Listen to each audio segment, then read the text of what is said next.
அருட்பெரும் ஜோதி அருட்பெரும் ஜோதி தனிப்பெரும் கருணை அருட்பெரும் ஜோதி. எல்லா உயிர்களும் இன்புற்று வாழ்க, கொல்லா விரதம் கோலயமெல்லாம் ஓங்குக.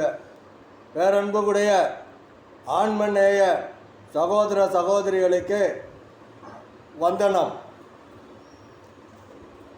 இன்று சாகா கல்வி ரவி என்ற யூடியூப் சேனலிலிருந்து ரவிகுலம் பேசுகின்றேன். நேற்று சிறுநெறி, அதுவே சன்மார்க்க பெருநெறி என்று பார்த்தோம். அந்த சிறுநெறி சன்மார்க்க நெறிக்கு என்ன சாதனம் என்றோ, அதை சாதித்தவர்கள் எந்த நிலை அடைந்தார்கள் என்றும், அந்த நிலையிலிருந்து மீண்டும் சன்மார்க்க சூழ்நிலை எப்படி பெறுவதென்றோ இப்பொழுது பார்ப்போம். ஜகமாகி சீவனாய் ஈசனாய் சதுமுகனாய் திருமாலாய் அரண் தானாகி மகமாயை முதலிய கூடஸ்தனாய் வான் பிரம்மமாகி அல்லா வழக்குமாகி இகமாகி பரமாகி சமய கோடிகள் எத்தனையுமாகி அவை எட்டா வான் கற்பமாகி பரமாகி பரமமாகி பராபரமாய் பரம்பரமாய் பதியும் தேவே என்று அருட்பெருஞ்சோதி ஆண்டவரை மகாம தேவ மாலையிலே வள்ளல் பெருமான் அவர்கள் குறிப்பிடுகின்றார்கள். சகமாகி இந்த ஆன்மாவானது விண்ணின்று இறங்கி வினைக்கீடாய் மெய்கொண்டு வந்த இந்த ஆன்மாவானது நன்மையின் தீமை நாடி நலம் புரிந்த தன்மையால் ஆளப்படும் இந்த ஆன்மாவானது உடலை முன்வினைக்கு ஏற்ப நல்வினை தீவினைக்கு ஏற்ப உடல் எடுக்கின்றது. அப்படி எடுக்கின்ற அந்த உடலானது 84 லட்ச வகையாகும். அந்த 84 லட்ச வகையில் நன்மை என்கின்ற வினையும் தீமை என்கின்ற வினையும், இதில் நன்மை ஜாஸ்தியாக இருந்து தீமை கம்மியாக இருந்தால் அதுக்கேற்ற உடலும், தீமை ஜாஸ்தியாக இருந்து நன்மை கம்மியாக இருந்ததுன்னா அதற்கேற்ற உணையும் வினைக்கு ஏற்றவாறு இந்த உடல் புல்லில் இருந்து எறும்பு ஈராக யானை வரை தேகத்தை எடுக்கின்றது.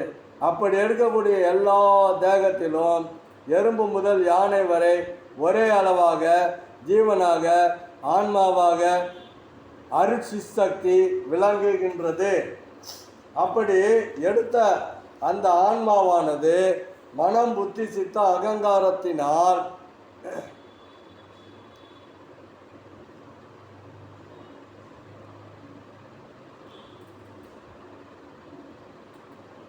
பஞ்ச இந்திரியங்களினாலும் கர்ம பேதங்களினால் சிற்றின்பத்தையே அனுபவிக்க விரும்புகின்றன.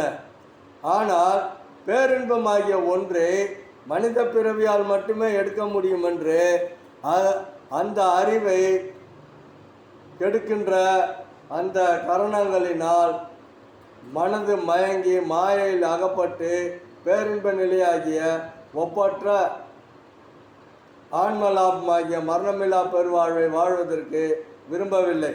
அப்படி விரும்பி யாராவது இறைநிலை அடைய ஏற்பட்டால் காலபேதத்தினாலும் அவர்களுடைய கர்ம வினைகளினாலும்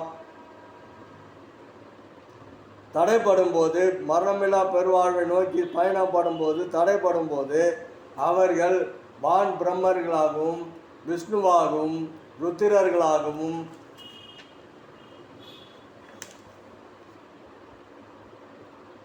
மகா மாயையாகவும் இந்த அளவிலே மனதிற்கு எட்டாத வான் கற்பமாகிய அந்த அருட்சக்தியானது அவர்களுக்கு பதவி வழங்கி அவர்களை சிறப்பித்து மீண்டும் மனித பிரமியாய் ஜகமாகி வாழ வைத்து அவர்களை தன்னுள் ஈர்த்து கொள்கின்றது.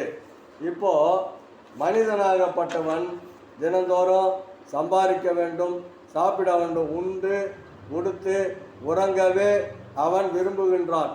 அவன் மட்டுமல்ல, மற்ற ஜீவராசிகளும் ஐந்தறிவு ஜீவராசிகளுமே அதைத்தான் விரும்புகின்றன. இதை விஷய ஆனந்தம் என்பார்கள். அதாவது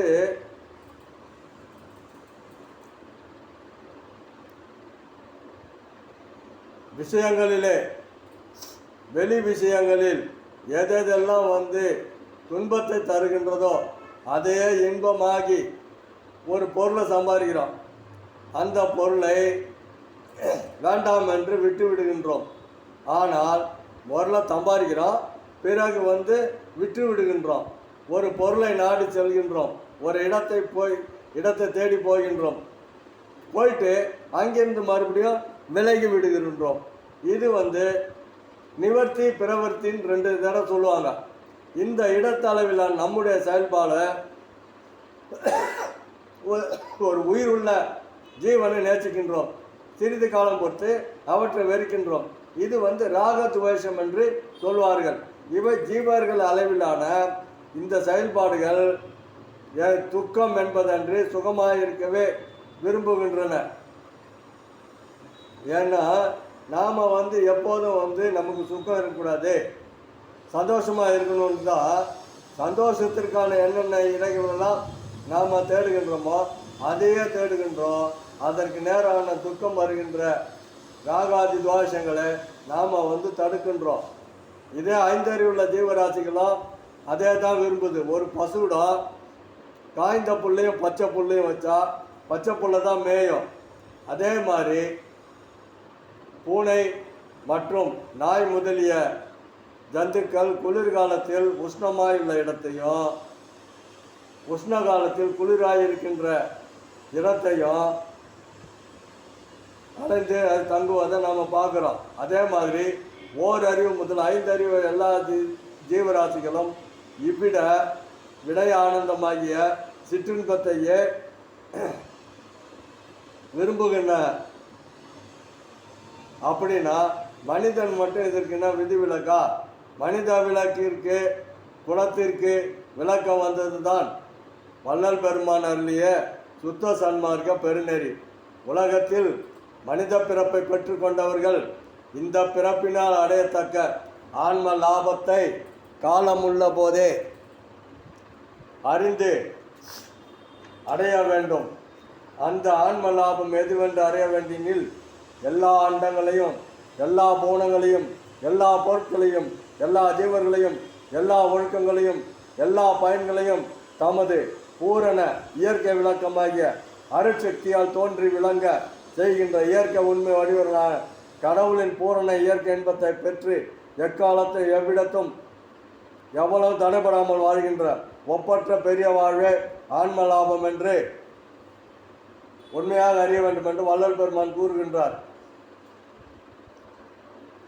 இப்பேருண்மை உணர்த்த ஒருவன் அதை அடைவதற்கு மார்க்கம் எது என்பதை ஆராய்ந்து அறிந்து தேர்வு செய்து அது முக்கியம். முன்னிக்கு ஒரு மகன், மூர்த்திக்கு 2வர், வன்னிக்கு 3வர், வதுகைக்கு 4வர், கன்னிக்கு பிள்ளை 5வர், முன்னாளில் இல்லை கன்னியே காதலித்தாளே என்று திருமந்திரம் சொல்லுகிறது. முதலில் நிற்பதாகிய ஒருவன் ஆகாயம், அந்த ஆகாயத்துக்கு 2வர், அந்த ஆகாயத்துக்கு குணம் ஓசை, அந்த ஓசைக்கு காரணம் காற்று, காற்றுக்கு 2 ஓசையும் ஊறும், அதிலிருந்து தோன்றும். காற்றிலிருந்து தோன்றும் நெருப்புக்கு 3 ஓசை ஊறு ஒளி, அதிலிருந்து பிறக்கும் நீருக்கு ஓசை ஊறு ஒளி சுவை, நிலத்திற்கு இந்நான்குடன் மனமும் சேர்ந்து குணமாம். அதைதான் கன்னிக்கு பிள்ளை 5வர், முன்னாளில் இல்லை கன்னியை 5வர். இக்குணங்களும் பூதங்களும் ஆதியிலிருந்து உந்தவை அல்ல. இவற்றை இறைவன்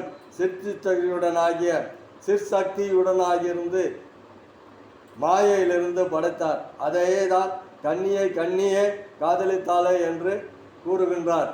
இப்பஞ்சபூத தோற்றங்களுக்கு முன் சச்சிதானந்த சொரூபராய் கடவுள் ஒருவர் மட்டுமே உயிர் இருக்கின்றார். அந்த கடவுள் தயா சகமாகி சீவனாகி ஈசனாகி சதுர்முகமாகி பிரம்மமாகி எல்லாமாகி பரமாரமாகி பரம்பரமாய் பதியும் தேவே என்று வள்ளல் பெருமான் அவர்கள் மகாதேவ மாலையிலே குறிப்பிட்டுள்ளார்.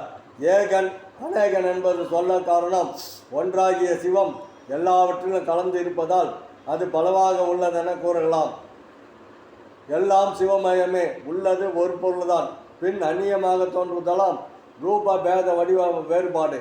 உலகெல்லாம் இயக்கும் அருட்பெருஞ்சோதியாகிய இறைவன் ஓரறிவு உயிராகிய புல் முதல் ஆறறிவுள்ள மக்கள் வரையில் எல்லா உயிரிலும் நீங்காது எழுந்தடியுள்ளார். எவ்விடத்தும் எவ்வுயிர்க்கும் இலங்கும் சிவம் ஒன்றே, என்னானே என் மகனே இரண்டில்லை என்று அருள் விளக்க பாசுரத்தின் மூலம் வள்ளல் பெருமான் எல்லாம் ஒன்றுதான், எல்லா இடத்துக்கும் எவ்வுயிர்க்கும், அதாவது அசையும் அசையா நிலைக்கு எவ்வுயிர்க்கும் இலங்கும் சுத்த சிவம் அருட்பெருஞ்சோதி பரம் ஒன்றுதான். அதனால்தான் பாரதியார் காடும் மலையும் எங்கள் கூட்டம், பறவைகள் எல்லாம் எங்கள் ஜாதி என்று கூறுகின்றார்.